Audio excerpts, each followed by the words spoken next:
Բարև ձեզ թանկագին բարեկամներ, սիրելի հայրենակիցներ, եթերում աշխարհաքաղաքական զարկերակն է։ Անցնող շաբաթը բավականին հագեցած էր, եւ մինչեւ հիմա մենք տեսնում ենք տարբեր գործընթացներ, թե մեր տարածաշրջանում, թե երկրագնդի այլ մասերում։ Սկսենք իհարկե Արցախին վերաբերող հարցերից։ Ամենակարևորը իհարկե այն էր, որ անցնող շաբաթվա ընթացքում Ադրբեջանը կրկին դիմեց հադրանքներին։ Կրկին փաստորեն ձերբակալեց անմեղ արցախցիների, երիտասարդների, կոպտորեն խախտելով միջազգային իրավունք, կոպտորեն խախտելով մարդասիրության կանոններ եւ բնական է կոպտորեն խախտելով 2020 թվականի նոյեմբերի 9-ի այդ չարաբաստիկ պայմանագիրը։ Բայց ունենք այն, ինչ ունենք, ապօրինի ձևով, առանց որևէ կաշկանդվելու նա դիմում է սադրանքների, որը ուղղված է Արցախի բնակչության աղաբեկման, մեր ոգու խարխլման։ Պետք է իսկապես ամուր լինենք եւ ամեն ինչ անենք, որպեսզի թշնամին իր նպատակներին չհասնի։ Ասեմ, որ ընդհանրապես վերջի այս զարգացումները ցույց են տալիս Ադրբեջանում տիրող այդ հայկականության ողջ էությունը։ Նույնիսկ նրանք Կարմիր խաչի մեքենաներով տեղափոխվող հիվանդների մոտ արգրավել են նարդին, որտեղ պատկերված է եղել տատիկն ու պապիկը մեր, մի շարք այլ սիմվոլներ։ Նույնիսկ սա են ձերբակալել, արգրավել, գողացել փաստորեն։ Ինչ է սա նշանակում։ Բնական է միայն ատելություն եւ այս ամենը եւս մեկ անգամ ցույց է տալիս, ում հետ մենք գործ ունենք, որ այդ հայատյացությունը դարձել է իսկապես պետական կրոն։ Եվ այս ամենի ներքո, թանկագին բարեկամներ, Ադրբեջանը դիմեց մի այլ, այս անգամ ճակերտներում հումանիտար, մարդասիրական սադրանքի։ Բոլորս գիտենք, որ Ադրբեջանի Կարմիր մահիկի ընկերությունը 40 տոննա մարդասիրական բեռ է փորձում խցկել Արցախ։ Այս ամենը իհարկե մարդասիրական է եւ այլ ճակերտներում է, որտեղ իրենց աչքև դրել են աշխարհաքաղաքական նպատակ։ Դրա մասին մենք քիչ անց կխոսենք։ Ուրեմն այս մարդասիրական ճակերտներում բեռը եկավ եւ կանգնեց Ասկերանի մոտ։ Մեր ժողովուրդը իհարկե բարձր գիտակցություն ցուցաբերելով չթողեց, որպեսզի բեռը անցնի եւ ճիշտ է արել։ Այնտեղ ադրբեջանցիները կանգնել են եւ ինչպես Շուշիի պարագայում այսպես կոչված էկոակտիվիստների, սուտ էկոակտիվիստների դեպքում անմիջապես վրանային մի ճամփար են ստեղծել եւ այնտեղ փաստորեն կանգնել։ Խոսում են, որ անհրաժեշտ է որպեսզի բեռը անցնի։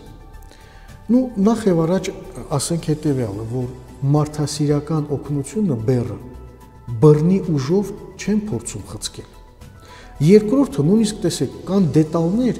որոնք շատ կարևոր են, որ ադրբեջանական կողմը այնքան է անպատժելիություն զգում,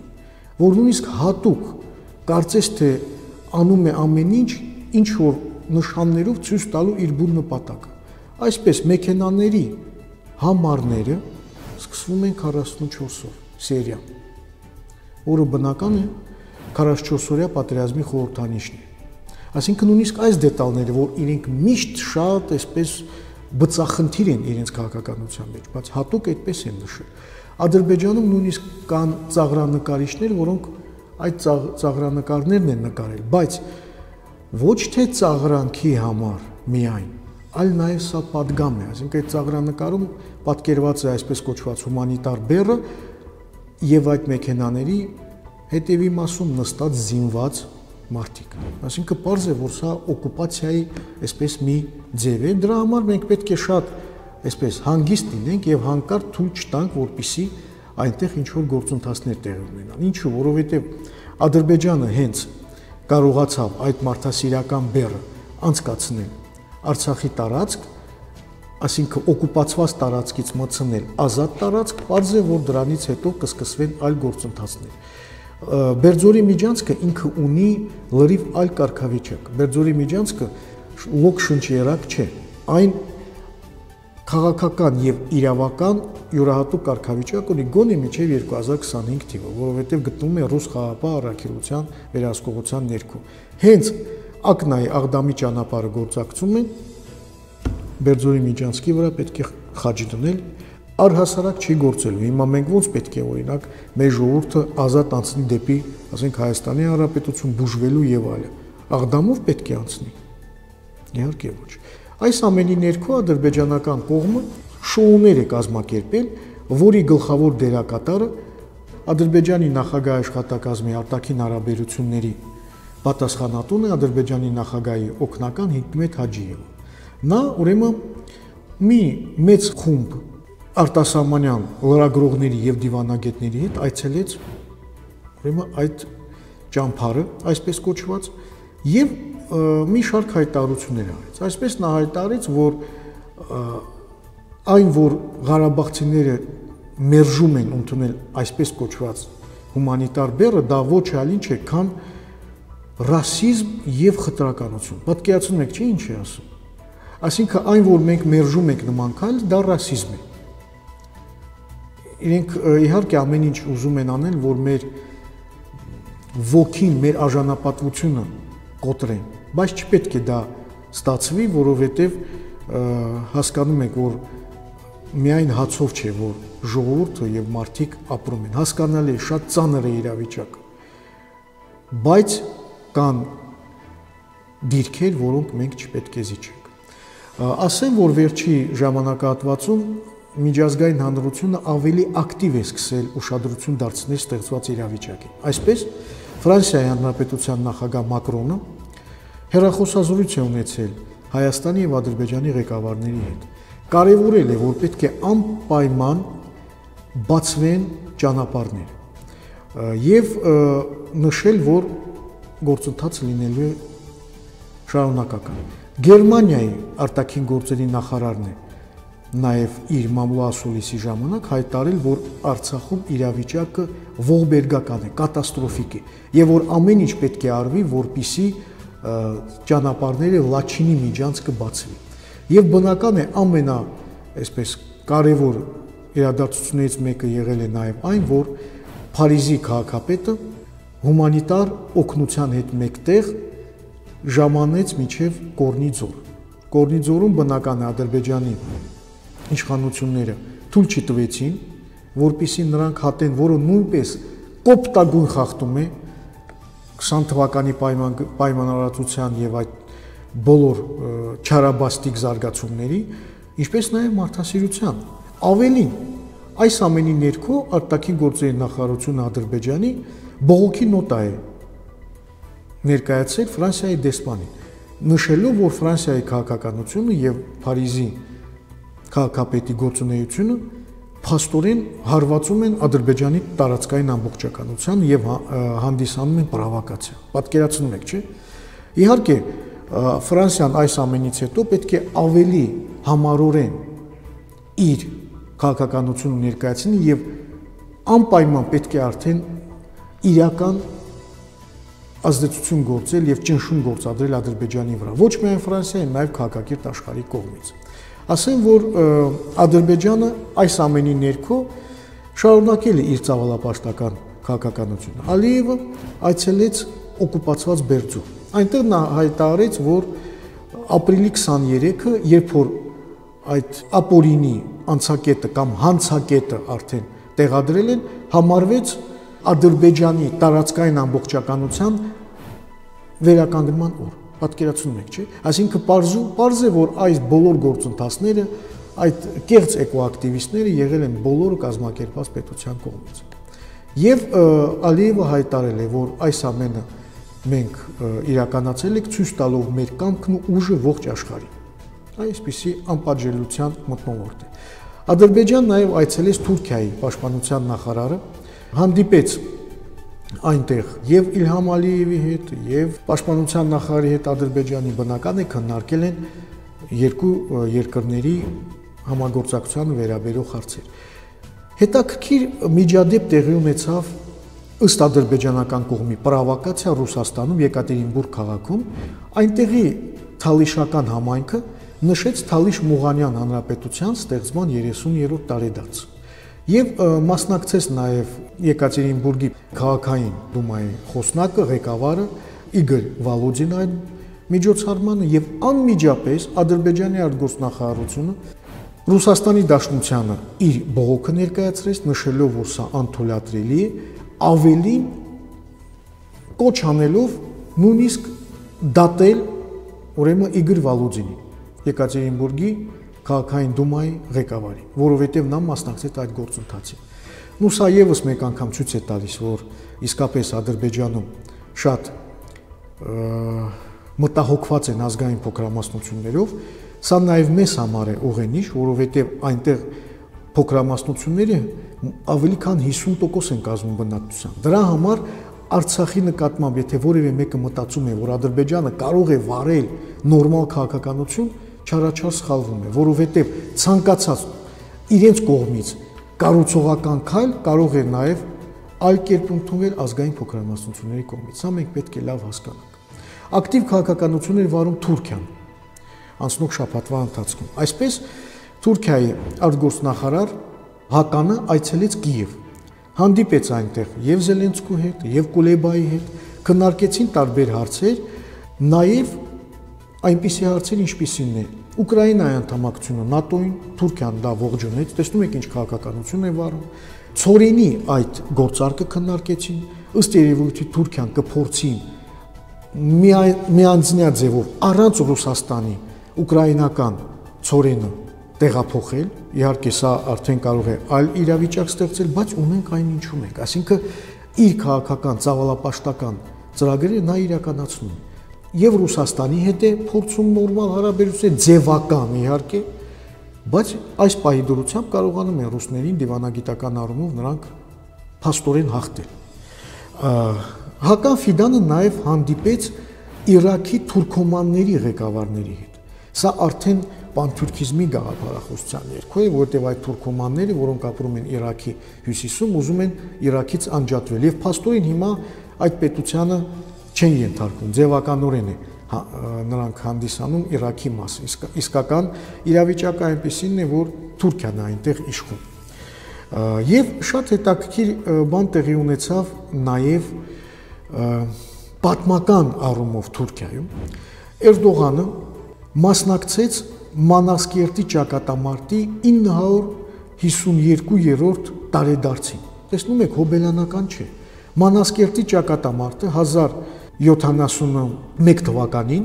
դա մի ճակատամարտ էր, որտեղ սելջուկները հաղթեցին բյուզանդական զորքին եւ փաստորեն ներթափանցեցին Անատոլիա։ Եվ ինչ է ասում Էրդողանը։ Մեծ շուկով տոնել են դա։ Նա ասեց, որ սա հիմք դրեց թուրքական պետությանը։ Սա ամրապնդեց թուրքերի ոտք Անատոլիայում եւ ճանապարհ բացեց դեպի Վիեննա։ Պատկերացնում եք, չէ՞։ Եվ ասեց, այն ովքեր հիմա փորձում են մարդու իրավունքներ քարոզել եւ այլը, ժողովրդավարություն, նրանք պարզապես քողարկում են իրենց թուլություններն ու ձախողումները։ Իսկ Թուրքիան հարգում է եւ հիշում է, փառաբանում է իր հաղթանակները։ Պատկերացնում եք, չէ՞։ Ցավալի է, չէ՞ այս ամենը տեսնել, հատկապես երբ որ տեսնում ես, որ կան ուժեր, որոնք մեր սեփական հաղթանակները այնքան էլ լավ չեն վերաբերում այդ հաղթանակներին, փափուկ ասենք, էլի շատ մեղմ ձևով։ Եվ ի՞նչն է հետաքրքիր։ Մանասկերտի ճակատամարտում, որտեղ նաև հայերն էին մասնակցում Բյուզանդիայի կողմից, պետք է նաև հաշվի առնել, որ թուրքական բանակի թվաքանակի գրեթե կեսը, նույնիսկ կեսից ավելին, կազմում էին քրդերն ու արաբները, բայց իհարկե Էրդողանը որևէ խոսք անգամ դրա մասին չասեց։ Ուկրաինայում էր բավականին թեժ, պատերազմը շարունակվում է, բայց այստեղ կա մի շատ հետաքրքիր հանգամանք։ Վերջերս հրապարակվեցին Լեհաստանի ներգրավվածության մասին որոշ փաստեր ուկրաինական ընդհանրապես պատերազմում եւ Ուկրաինայում։ Պատկերացնում եք, այս պահի դրությամբ ուկրաինական բանակի կազմում լեհերի թվաքանակը 22 անգամ գերազանցում է լեհական ստորաբաժանումների թվականակը Իրաքում եւ մոտավորապես 7 անգամ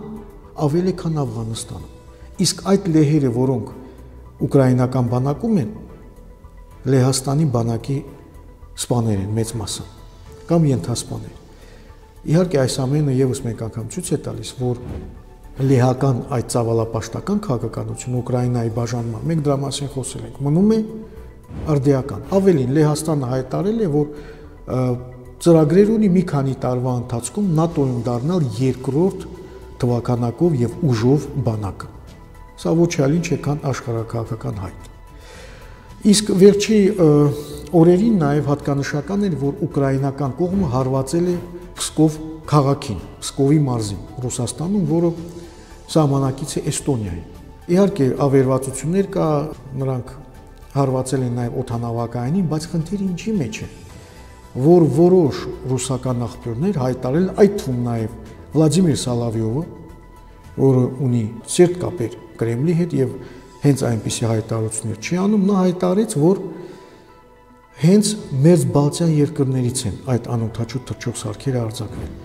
Իհարկե կոչ անելով, որ պետք է ամեն ինչ անել, որպեսզի հաշվի հարդար տեսնել եւ ոչնչացնել մեր Բալթյան երկրները։ Այսպիսի բարդություններ կա ուրեմն այդ գործընթացում։ Ընդհանրապես Ռուսաստանը նաեւ ակտիվ քաղաքականություն էր վարում Թուրքիայի նկատմամբ։ Մոսկվայում տեղ ունեցավ Լավրով-Ֆիդան հանդիպումը Թուրքիայի արտգործնախարարի, քննարկեցին տարբեր հարցեր։ Ճիշտ է, կան որոշ հայտարարություններ, որոնք տարակուսանք են առաջացել նաև Ռուսաստանում, այսպես այն որ հայտարարվել է, որ անհրաժեշտ է, որ Թուրքիան ավելի ներգրավված լինի Հարավային Կովկասում եւ այլն, ինչ է դա նշանակում, ցույց կտա ժամանակը, բայց պարզ է, որ Թուրքիան իր քաղաքականությամբ ամեն ինչ անում է, որպեսզի Ռուսաստանին այս տարածաշրջանից դուրս բերի։ Տեսնենք։ Բավականին հետաքրքիր զարգացում է տեղ ունեցան Վրաստանում։ Վրաստանում մինչ այսօր ընթանում է ճկուն ոգի լայնածավալ զորավարժությունները ՆԱՏՕ-ի երկրների, այդ թվում Թուրքիայի, ԱՄՆ-ի,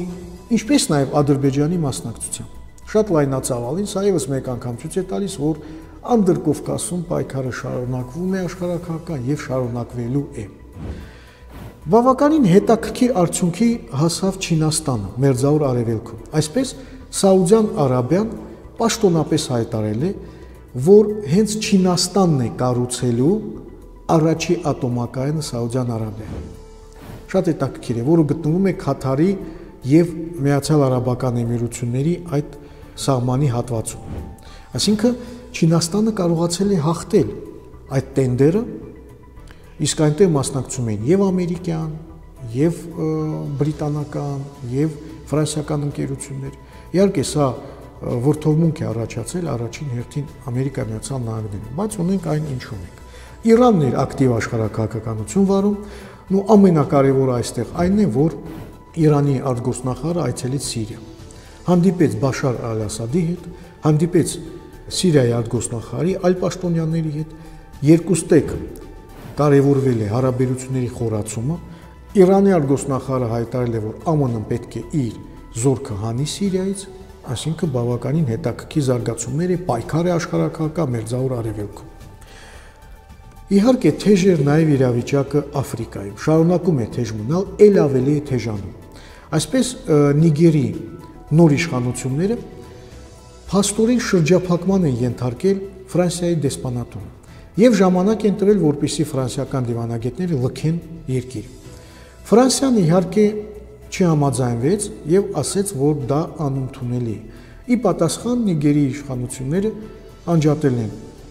ջրամատակարարումը, անջատել են էլեկտրամատակարարումը եւ փաստորեն պաշարման են ենթարկել Ֆրանսիայի դեսպանատուն։ Իսկ Բուրկինա Ֆասոն պաշտոնապես հայտարարեց, որ զորք է ուղարկելու Նիգեր, որպեսզի պաշտպանի եղբայրական երկիրը արևմուտքի հնարավոր հարձակումներից։ Բայց այս ամենի ներքո նաև տեղ ունեցավ մի այլ զարգացում հեղաշրջում, այս անգամ Գաբոն երկրում։ Ասեմ, որ Գաբոնում տեղի ունեցավ մի քանի շաբաթ առաջ նախագահական ընտրություններ։ Եվ այնտեղ նախագահը վերընտրվեց 64% ձայներ հավաքելով։ Այս մարդը ներկայացում է մի ընտանիք, որը գրեթե 60 տարի իշխում է Գաբոնում։ Եվ ժողովուրդը իսկապես հոգնել են հատկապես կոռուպցիոն տարբեր դրսևորումներից եւ այլն, նույնիսկ հազարավոր գաբոնցիներ դուրս են եկել փողոցներ եւ սատարել նոր իշխանությանը, որը նույնպես զինվորականներն են վերցրել։ Ավելին, երբ որ նոր իշխանությունները ձերբակալել են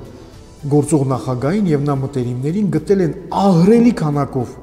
տարադրամ, դոլարներ, եվրոներ, այլ տիպի տարադրամներ, որոնք նրանք ուզում էին վերցնել եւ փախնել երկրից։ Խնդիրը բայց ինչի մեջ է։ Ցանկացած հեղաշրջում, ցանկացած նման բան իհարկե ունի նաեւ աշխարհակաղակական ենթատեքստ եւ այստեղ շատ կարեւոր է Գաբոնի տեղն ու դերը։ Գաբոնը համարվում է ֆրանսիական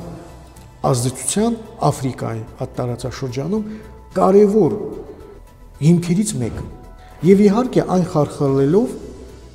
կարելի է նաև մտածել, որ կարող է տեղի ունենալ նաև աշխարհակական վերադասավորվածություն։ Նաև ակտիվ է Ֆրանսիան այնտեղ տնտեսապես։ Այսպես Eramet ընկերությունը զբաղվում է այնտեղ տարբեր տիպի օգտակար հանածոների շահագործմամբ եւ հատկապես մարգանի արդյունահանման եւ նրա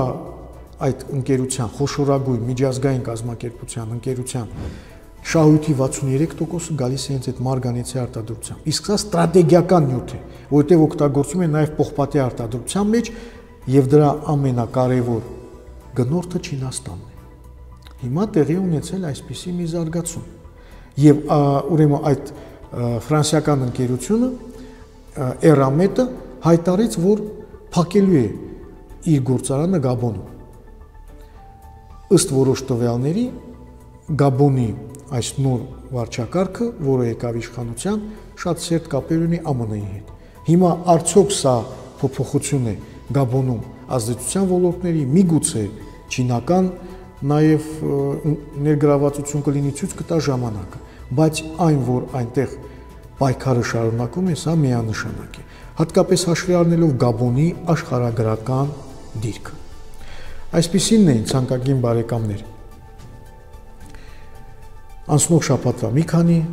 կարևոր աշխարհագրական զարգացումներ կշարունակենք հետևել եւ ներկայացնել ձեր ուշադրությանը։ Պինդեղեք, երբեք չկոտրվեք,